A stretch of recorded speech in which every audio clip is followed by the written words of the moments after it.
Après vous avoir présenté la semaine dernière les accessoires à avoir avec votre iPhone en 2024, je vais vous présenter aujourd'hui des accessoires qui vont vous permettre d'améliorer votre setup et d'améliorer votre cadre de travail pour 2024. C'est parti!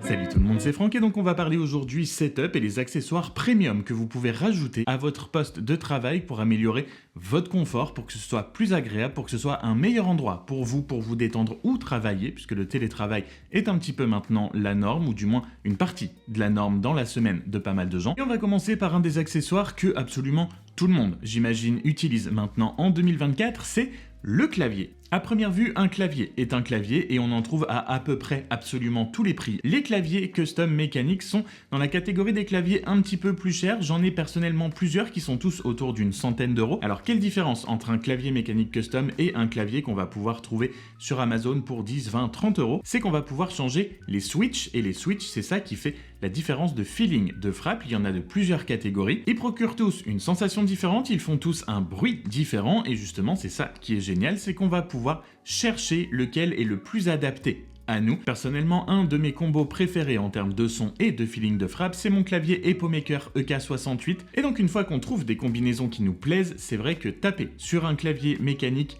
qu'on a un petit peu personnalisé et qui nous correspond, on peut aussi changer les touches, donc vous pouvez complètement changer l'aspect de votre clavier et vous l'approprier, avoir son clavier qui nous représente un petit peu. Mine de rien, ça change la satisfaction de taper sur ce genre de clavier. Donc quand on passe énormément de temps à écrire sur son ordinateur, autant que ce soit fait dans des conditions qui nous plaisent, qu'on apprécie particulièrement. Donc toutes ces caractéristiques et ces possibilités font qu'effectivement un clavier custom mécanique, ça coûte un peu plus cher que un clavier lambda qu'on peut trouver. Oui, ça ne sert qu'à écrire sur son ordinateur, mais encore une fois, quand on passe beaucoup de temps à le faire, autant que ce soit dans des conditions et avec un clavier qui nous plaise, que ce soit une expérience agréable. J'ai goûté au clavier mécanique il y a un tout petit peu plus d'1 an maintenant et je pense que je ne ferai pas machine arrière tant je me suis habitué et j'aime ce petit feeling, cette sensation quand on trouve le bon combo. Deuxième accessoire, on parlait en début de vidéo de télétravail. Beaucoup de gens ont plusieurs jours de télétravail qui s'accompagnent, parfois heureusement, parfois malheureusement, de réunions en visio. Et donc quand on a des réunions en visio, que ce soit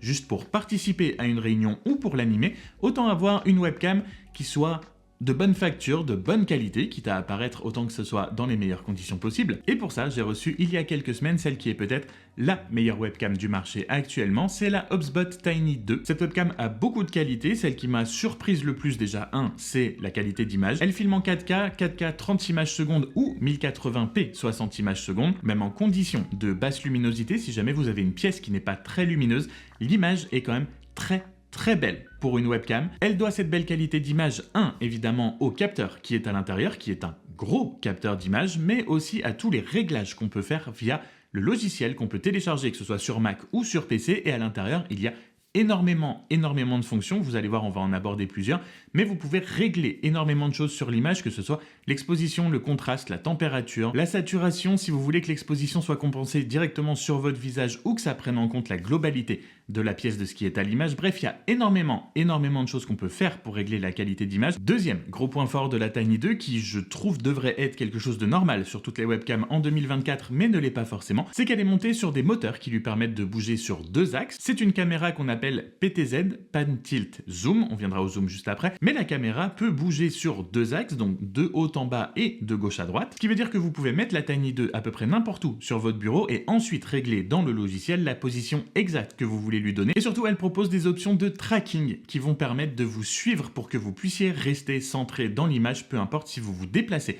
dans la pièce. C'est pour ça que je parlais de visio et de réunion tout à l'heure. Et surtout, l'intelligence artificielle permet de contrôler la caméra avec soit des gestes, soit la voix. Vous pouvez, parler à votre webcam, que ce soit pour la réveiller, pour l'éteindre. D'ailleurs, quand elle s'éteint, elle se dirige automatiquement vers le bas. Question de vie privée et de confidentialité, ce qui est absolument génial, je trouve. Vous pouvez lui demander de zoomer, de dézoomer. Vous pouvez lui demander de vous traquer ou d'arrêter de vous traquer, ce que vous pouvez aussi faire avec des gestes, par exemple en levant la main pour lui dire de vous traquer ou d'arrêter de vous traquer, ou en lui faisant des signes pour activer des zooms prédéfinis ou pour zoomer et dézoomer vous-même à l'infini ou exactement comme vous voulez. La seule chose peut-être, je dirais, qui lui manque, c'est la possibilité d'avoir un 3e axe de moteur et de pouvoir passer du mode paysage au mode portrait. Le mode vertical est peut-être la seule chose qui lui manque, mais c'est une excellente excellente webcam. Le troisième accessoire qui est un de mes favoris absolus depuis des années maintenant, dont je vous ai déjà parlé plusieurs fois, c'est la screen bar Halo. J'utilise des screen bars de BenQ vraiment depuis plusieurs années maintenant.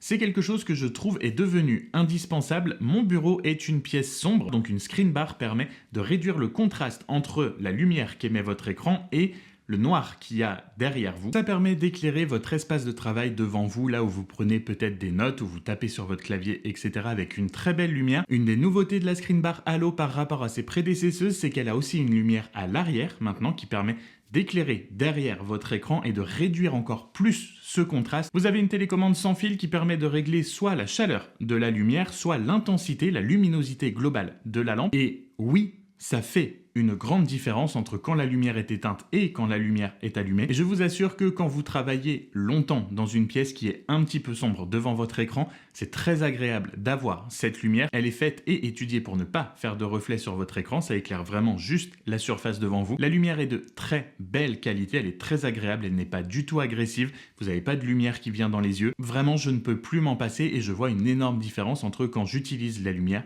ou pas. Le quatrième accessoire de cette vidéo est un casque à réduction de bruit. J'ai personnellement les XM3 et XM4 de Sony. Je n'ai testé que ceux-là. Ils sont excellentissimes, mais ce ne sont évidemment pas les seuls sur le marché. Dans la même gamme, dans le même type, vous avez le Bose 700, je crois, qui est aussi très bon, et vous avez aussi les AirPods Max de chez Apple qui sont plus cher, mais on est dans les accessoires premium, donc ils appartiennent à cette catégorie. Mais les Sony XM3, XM4 et vous avez aussi les XM5 qui sont sortis depuis sont vraiment d'excellents casques à réduction de bruit, que ce soit à l'extérieur, pour là où c'est fait le plus souvent normalement, mais ça marche aussi très bien au bureau, que ce soit chez soi ou même sur place, au travail, dans un open space, dans un coworking, etc. C'est pas parce qu'on est chez soi qu'il n'y a pas forcément de bruit autour. Vous avez peut-être le lave-vaisselle, vous avez peut-être la machine à laver, vous avez peut-être des voisins qui sont bruyants. Un casque à réduction de bruit, ça permet vraiment de se mettre dans sa bulle, que ce soit vraiment uniquement pour se couper du bruit et pouvoir se concentrer sur ce qu'on fait, ou pouvoir écouter de la musique ou un podcast sans avoir à entendre tout ce qu'il y a autour. Si vous n'avez jamais testé un casque à réduction de bruit, vraiment allez juste dans un magasin et essayez pour voir. Je vous assure que c'est quelque chose d'incroyable. Donc je ne peux que vous recommander la gamme XM de chez Sony. Si vous utilisez autre chose, une autre marque, un autre modèle, n'hésitez pas à le mettre en commentaire. Et enfin, le cinquième accessoire, avant celui bonus, mais qui est un petit peu plus spécifique et un petit peu plus niche, vous verrez. Le cinquième accessoire n'est autre que quelque chose qui va vous servir à rester en forme pendant que vous travaillez, à vous dépenser. C'est un tapis de marche, c'est le Walking Pad R2. Ce genre de tapis a explosé un petit peu en visibilité et en adoption avec le télétravail depuis seulement quelques années. Ce sont des tapis de marche ou de course qui sont pliants, donc ils ne prennent pas de place, on peut les replier sur eux-mêmes pour les ranger beaucoup plus facilement et que ce ne soit pas énorme comme les tapis de course qu'on peut avoir l'habitude de voir, que ce soit en salle de sport ou ceux d'il y a quelques années qui sont vraiment très encombrants et très gros. Celui que j'ai personnellement, le Walking Pad R2, est un tapis de marche et de course, donc vous pouvez courir jusqu'à 12 km/h dessus. Je l'utilise principalement pour marcher et surtout c'est encore mieux quand vous avez un bureau assis debout, que ce soit électrique ou pas, mais un bureau qui peut se lever, puisque du coup vous pouvez le glisser dessous, vous mettre dessus, marcher et continuer à travailler en même temps. C'est un peu compliqué quand on a des tâches un petit peu spécifiques à faire ou qui demandent de la précision. Par exemple, quand je monte une vidéo et que je dois vraiment cutter un plan à un endroit précis ou qu'on fait de la retouche couleur et qu'on veut vraiment ajuster des toutes petites courbes, des toutes petites choses, c'est un petit peu compliqué quand on est en train de marcher, mais que ce soit pour du traitement de texte basique ou que vous êtes en train de consulter des documents, etc. Si vous avez juste besoin de taper, de lire ou que vous êtes dans une conversation, ça fonctionne très bien. On n'a pas forcément la motivation, le temps, l'envie après le travail ou avant le travail d'aller dans une salle de sport ou d'aller dehors pour faire de l'exercice. Là, on peut combiner le travail et l'exercice en même temps, donc c'est vraiment très pratique. Le Walking Pad, vu son prix, se classe très largement dans la catégorie des accessoires premium, mais la qualité de fabrication le classe aussi, vraiment. Dans les accessoires premium, c'est très solide, c'est facile à déplacer. Le fait de pouvoir glisser son tapis sous le bureau, continuer à travailler en même temps, ça fait gagner du temps à tout le monde, ça permet d'être un petit peu plus actif et de changer de position, de ne pas rester assis tout le temps. Pour le Walking Pad R2, vous avez une petite télécommande ou une application qui va directement avec le tapis, que ce soit pour programmer vos séances, pour transférer vos données sur l'app santé de l'iPhone par exemple. Vous pouvez régler aussi dans l'application et via la télécommande la vitesse à laquelle vous voulez marcher. Vous avez même sur la barre de sécurité une petite trappe pour mettre votre iPhone ou votre iPad si vous voulez regarder une série, un film ou une vidéo YouTube pendant que vous êtes en train de marcher ou courir sur le tapis. Ça s'installe extrêmement rapidement.